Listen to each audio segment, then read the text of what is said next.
அன்பர்களே, இந்த பதிவில் நாம் திருச்செந்தூர் முருகன் கோயிலில் நடைபெற்ற முறைகேடுகள், லஞ்சம் நடவடிக்கை பற்றித்தான் பார்க்க இருக்கிறோம்.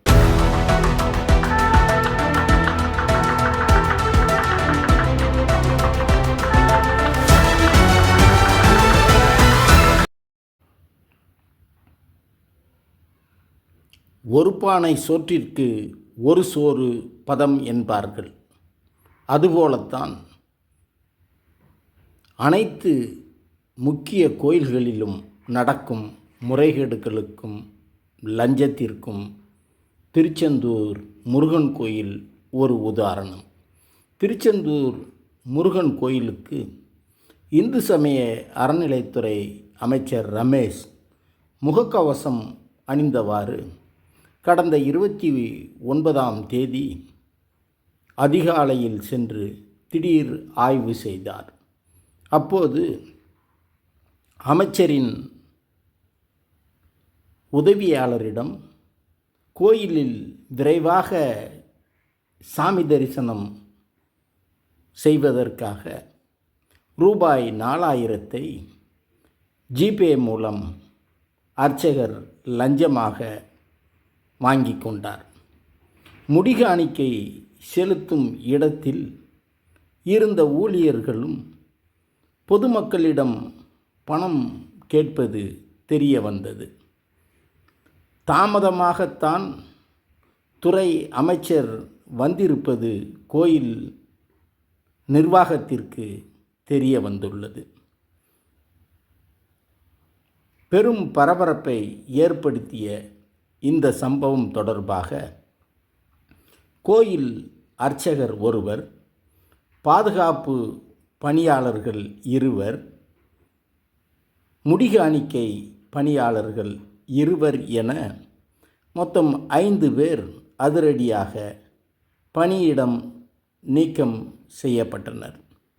இந்நிலையில் இந்து சமய அறநிலைத்துறை அமைச்சர் சோதனையை தொடர்ந்து திருச்செந்தூர் முருகன் கோயில் இணை ஆணையர், உதவி ஆணையர் ஆகியோர் உடனடியாக இடமாற்றம் செய்யப்பட்டு திருச்செந்தூர் முருகன் கோயிலுக்கு புதிய இணை ஆணையர், துணை ஆணையர், உதவி ஆணையர் போன்றோர்களை நியமித்து இந்து சமய அறநிலையத்துறை ஆணையர் செய்திக்குறிப்பு வெளியிட்டுள்ளார். இது ஒருபுறம் இருக்க, திருச்செந்தூர் முருகன் கோயிலில் 100 ரூபாய் விரைவு தரிசன டிக்கெட் விநியோகம் செய்ததில் 25 லட்சம் ரூபாய்க்கும் மேல் கோயில் ஊழியர்கள் முறைகேடு செய்துள்ளதாக புகார்கள் எழுந்துள்ளன. இந்த புகார் குறித்து விசாரித்து அங்கு பணிபுரியும் தற்காலிக பெண் பணியாளர் மேனகா என்பவர் இந்த முறைகேட்டில் ஈடுபட்டதாக கூறி அவர் பணியிடை நீக்கம் செய்யப்பட்டார். ஒரு தற்காலிக பெண் பணியாளர் அவர் மட்டுமே இவ்வளவு பெரிய முறைகேட்டில் ஈடுபட்டிருக்க முடியுமா என்பது சாமானியர்களுக்கும் எழும் கேள்வியாக உள்ளது. மேலும் கம்ப்யூட்டர் டிக்கெட்டுகள் வழங்கியதில் அதையும் சரிபார்க்காமலும் அலட்சியமாக இருந்ததாக கோயில் பணியாளர்கள் பாலமுருகன், உச்சிமாகாளி ஆகியோர் விளக்கம் அளிக்கும்படி கோயில் நிர்வாகம் நோட்டீஸ் அனுப்பியது. இந்த நிலையில் பாலமுருகனும் உச்சிமாகாளியும் தங்களுக்கு முன்ஜாமீன் கேட்டு மதுரை உயர் நீதிமன்றத்தில் மனு தாக்கல் செய்தனர். இந்த மனுவை விசாரித்த நீதிபதி 25 லட்சம் ரூபாய் வரை முறைகேடு நடந்து இருக்கிறது. இதனை உயர் அதிகாரிகள் முறையாக கண்காணிக்காதது ஏன்? திருச்செந்தூர் முருகன் கோயிலுக்கு ஏராளமான பக்தர்கள் வருகிறார்கள். அவர்களால் எவ்வளவு வருமானம் வருகிறது?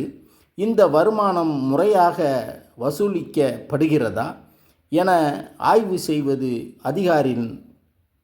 அதிகாரிகளின் பணிதானே. முறைகேடுகளுக்கு ஊழியர்கள் மீது மட்டும் பழி சுமத்துவது எப்படி என சரமாரி கேள்விகளை எழுப்பினார். இந்த முறைகேடு விவகாரத்தில் நடந்தது என்ன? உண்மை வெளிவருமா? உரியவர்கள் முறையாக தண்டிக்கப்படுவார்களா? இனியாவது இது போன்ற முறைகேடுகளும் ஊழல்களும் தவிர்க்கப்படுமா? திருச்செந்தூர் முருகன் கோயிலில் நடைபெறும் முறைகேடுகளும் லஞ்சமும் அங்கு மட்டும் அல்லாது பெரும்பாலும் முக்கியமான எல்லா கோயில்களிலுமே நடக்கத்தான் செய்கிறது. தெய்வ நம்பிக்கை, தெய்வ பக்தி, தெய்வ பயம் இவையாவும் இல்லாதவர்கள் அதிகாரிகளாகவும் ஊழியர்களாகவும் இருக்கும் கோயில்களில் முறைகேடுகளும் லஞ்சமும் தலைவிரித்தாடுவது இயற்கைதான். பார்க்கலாம் புதிய அரசு என்ன செய்ய போகிறது என்பதை. மீண்டும் ஒரு பதிவில் சந்திப்போம். நன்றி.